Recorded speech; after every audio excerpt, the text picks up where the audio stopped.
اعوذ باللہ السمیع العلیم من الشیطان الرجیم من حمزہ ونفخہ ونفثہ بسم اللہ الرحمن الرحیم۔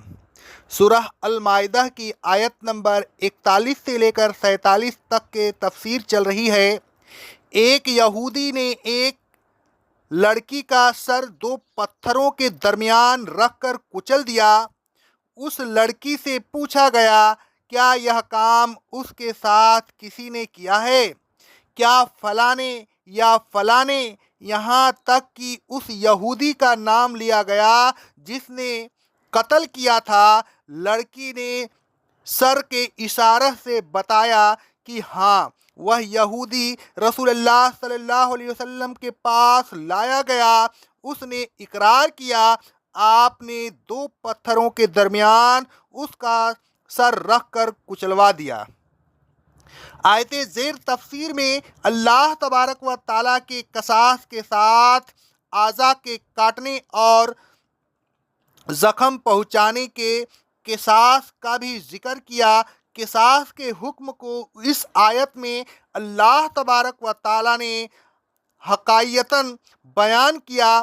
اس آیت سے صراحت کے ساتھ یہ نہیں معلوم ہوتا کہ اس امت میں بھی قصاص کے یہی احکام ہیں، البتہ مندرجہ ذیل آیات سے معلوم ہوتا ہے کہ اس امت کو بھی انہی احکام کا پابند بنایا گیا ہے۔ اللہ تبارک و تعالیٰ فرماتا ہے سورہ المائدہ کی آیت نمبر 48 میں، اور اے رسول صلی اللہ علیہ وسلم، ہم نے آپ پر حق کے ساتھ کتاب نازل کی ہے جو اپنے سے پہلے آنے والی ہر کتاب کی تصدیق کرتی ہے اور اس کی حفاظت بھی کرتی ہے، اس طرح کی اس کے احکام کی ترجمانی کرتی ہے اور دشمنان اسلام کی تحریف کی نشاندہی کرتی ہے۔ تو اے رسول صلی اللہ علیہ وسلم، آپ ان کے درمیان اللہ کی نازل کردہ شریعت کے مطابق حکم دیا کیجیے اور فیصلہ کیا کیجیے۔ قرآن مجید توریت کا محافظ ہے، یعنی نقلاً اور عملاً توریت کے احکام کی محافظت کرتا ہے، کیونکہ توریت میں قصاص کے احکام ہیں، لہٰذا یہ امت نقلاً بھی ان احکام کی محافظ ہے اور عملاً بھی، یعنی اس امت کو بھی قصاص کے ان احکام پر عمل کرنا ضروری ہے۔ یہی وجہ ہے کہ مہیمنہ علیہ کے بعد اللہ تبارک و تعالیٰ نے فرمایا، فَاحْكُم بَيْنَهُم بِمَا أَنزَلَ اللَّهُ، یعنی اے رسول صلی اللہ علیہ وسلم، آپ پر جو احکام اللہ تبارک و تعالیٰ نے نازل فرمائی ہے انہوں کے مطابق فیصلہ کیجئے، یعنی توریت کے احکام کی عملاً محافظت کیجئے۔ مندرجہ ذیل احادیث سے بھی اس بات کی تائید ہوتی ہے کہ قصاص کے یہ احکام بدستور اس امت میں بھی واجب التعمیل ہے۔ حضرت انس رضی اللہ تعالیٰ عنہ فرماتے ہیں، صحیح بخاری کی حدیث ہے، نصر کی بیٹی نے ایک لڑکی کو تماچہ مارا اور اس کا دانت ٹوٹ گیا۔ لوگ رسول اللہ صلی اللہ علیہ وسلم کے پاس آئے تو آپ نے قصاص کا حکم دیا۔ حضرت انس رضی اللہ تعالیٰ عنہ فرماتے ہیں، صحیح مسلم کی حدیث ہے، ربیع کی بہن ام حارثہ نے ایک شخص کو زخمی کر دیا۔ اس شخص کے ولی مقدمہ کو رسول اللہ صلی اللہ علیہ وسلم کے پاس لے گئے۔ آپ نے فرمایا، قصاص قصاص قصاص لیا جائے گا۔ ربیع کی والدہ نے کہا، اے اللہ کے رسول صلی اللہ علیہ وسلم، کیا فلاں عورت سے قصاص لیا جائے گا؟ اللہ تبارک و تعالیٰ کی قسم، قصاص تو اس شخص سے نہیں لیا جائے گا۔ رسول اللہ صلی اللہ علیہ وسلم نے فرمایا، سبحان اللہ، اے ام ربیع، قصاص تو اللہ کی کتاب ہے، یعنی قصاص تو اللہ کی کتاب کا قانون ہے۔ ربیع کی والدہ نے کہا، نہیں، اللہ کی قسم، اس سے قصاص تو نہیں لیا جائے گا۔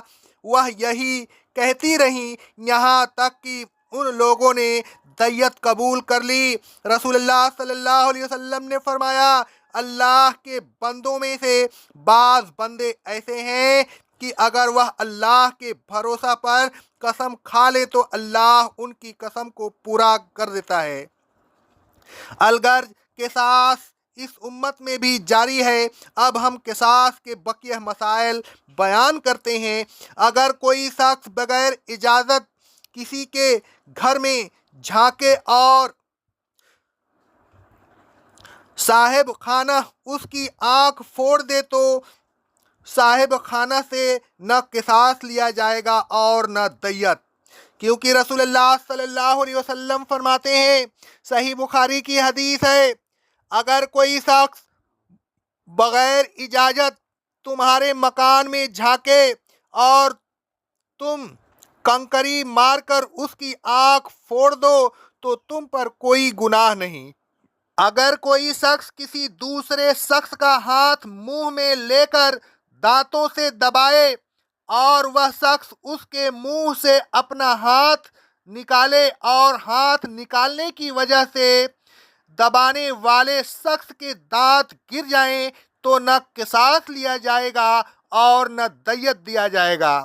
حضرت یعلا رضی اللہ تعالیٰ عنہ کہتے ہیں، صحیح بخاری کی حدیث ہے اور صحیح مسلم کی حدیث ہے، میں ایک جنگ میں گیا، ایک شخص نے دوسرے شخص کے ہاتھ کو چبایا، اس نے ہاتھ نکالا تو اس کا دانت ٹوٹ گیا۔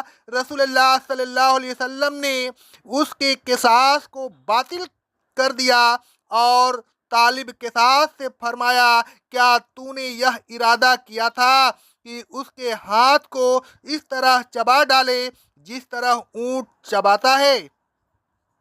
یہودیوں کی حرکات کا ذکر کرنے کے بعد اللہ تبارک و تعالیٰ نے فرمایا وَقَفَّيْنَا عَلَىٰ آثَارِهِمْ بِعِیسَىٰ ابْنِ مَرْیَمَ مُصَدِّقًا لِمَا بَیْنَ یَدَیْہِ مِنَ التَّوْرَاۃ، ان نبیوں کے بعد ہم نے عیسیٰ علیہ السلام ابن مریم علیہ السلام کو بھیجا، انہوں نے بھی ان سے پہلے آنے والی کتاب یعنی توریت کی تصدیق کی۔ وَآتَيْنَاهُ الْإِنْجِیلَ فِیہِ ھُدًى وَنُورٌ وَمُصَدِّقًا لِمَا بَیْنَ یَدَیْہِ مِنَ التَّوْرَاۃ، اور ہم نے عیسیٰ علیہ السلام کو انجیل عطا فرمائی تھی، اس میں بھی ہدایت یعنی گمراہیوں کے لیے روشنی تھی، اور وہ بھی اپنے سے پہلے آنے والی کتاب یعنی توریت کی تصدیق کرتی تھی۔ وَھُدًى وَمَوْعِظَةً لِّلْمُتَّقِينَ، اور اس میں متقین کے لیے ہدایت اور نصیحت تھی۔ وَلْيَحْكُمْ أَهْلُ الْإِنْجِيلِ بِمَا أَنزَلَ اللَّهُ فِيهِ، اہل انجیل کو چاہیے کہ وہ ان احکام کے مطابق فیصلہ کریں جو اللہ تبارک و تعالیٰ نے انجیل میں نازل فرمائی تھی۔ وَمَن لَّمْ يَحْكُم بِمَا أَنزَلَ اللَّهُ فَأُولَٰئِكَ هُمُ الْفَاسِقُونَ، اور جو شخص اللہ تبارک و تعالیٰ کے نازل کردہ احکام کے مطابق فیصلہ نہیں کرتا تو ایسے ہی لوگ فاسق ہوتے ہیں۔ مندرجہ بالا آیات سے ثابت ہوا کہ یہود و نصارہ دونوں نے اپنی اپنی کتابوں پر عمل چھوڑ دیا تھا اور اپنے خود ساختہ مسائل پر عمل کرتے تھے۔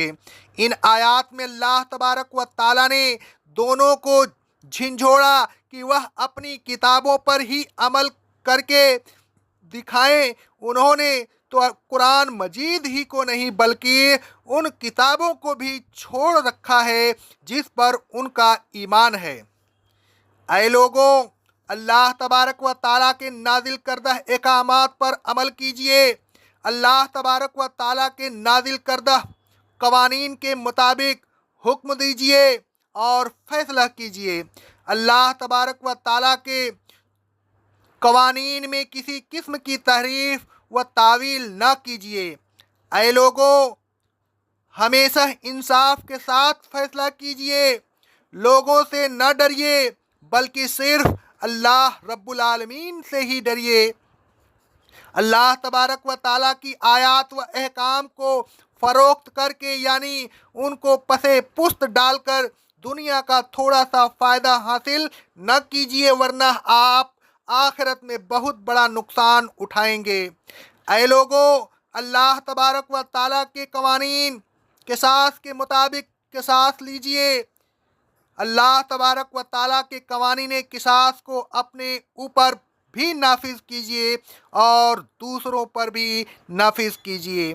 اے لوگوں، اسے اچھی طرح یاد رکھیے کہ جو لوگ اللہ تبارک و تعالیٰ کے قوانین کے مطابق فیصلہ نہیں کرتے وہ کافر ہیں، ظالم ہیں اور فاسق ہیں۔